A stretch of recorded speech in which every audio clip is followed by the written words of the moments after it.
As we have throughout this pandemic, we want to take a moment to tell you about some of the remarkable people we've lost, excuse me, to the coronavirus. While some were known to the world, others were known only to loved ones, but all made a significant difference. Here are just some of the many lives to remember. Gene Shea was a legendary DJ in Philadelphia. This is 88.5 XPN, the folk show. I'm Gene Shea. The dean of Philly's folk scene was on the air for more than 50 years. Shea and his wife Gloria brought Bob Dylan to Philly for the first time. Joni Mitchell debuted her song Both Sides Now on Shea's show. He co-founded and hosted the Philadelphia Folk Festival. I'll tell the jokes around here, yeah, right. For Shea's final show in 2015, more than 100 musicians serenaded him. Gene Shea was 85. Anne Sullivan was an ink and paint artist on many classic Disney films. Born in Fargo, North Dakota, Sullivan moved to Los Angeles in 1949, where she landed a job at Walt Disney in their animation paint lab. Sullivan left her job to raise 4 children, but after a divorce, rejoined Disney to work on The Little Mermaid, The Lion King, and Mulan. Daughter Shannon J. remembers waiting with her mom to see her name in the closing credits. That's such an honor, she said. For her to come from a small town and make it is just remarkable.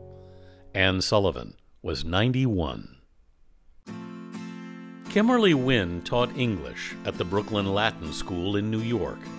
Her energy was irresistible, said her friend Cindy Martinez Angeles. The daughter of Cambodian immigrants, she played rugby at Vassar. A talented writer, she'd been published in literary journals and was working on a novel about the immigrant experience. The whole work floor is silent. And she lit sparks in the minds of her students. "You saw something in me that I didn't see," one wrote on a tribute page.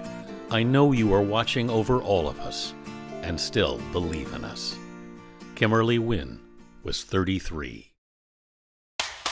Robbie Brown was a real estate broker to the stars in New York. Robbie is one of my many realtors. With clients like Rosie O'Donnell, Uma Thurman, and Alec Baldwin.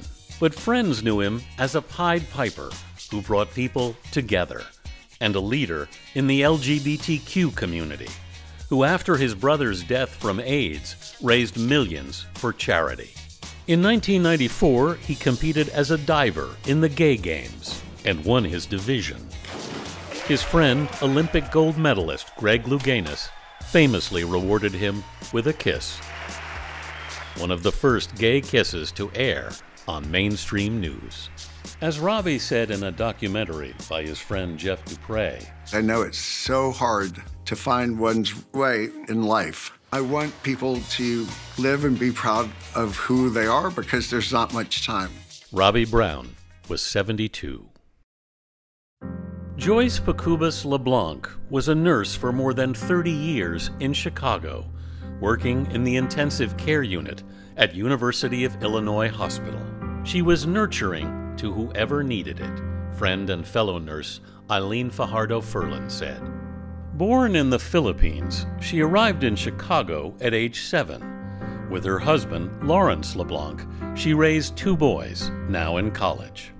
"She is the best thing that ever happened to me," Lawrence said. "I went to sleep the luckiest man alive and woke up the saddest man alive." Joyce Pacubas LeBlanc was 53. Simon Press was a gym teacher at College Achieved Charter School in Asbury Park, New Jersey, and volunteered with the local Boys and Girls Club.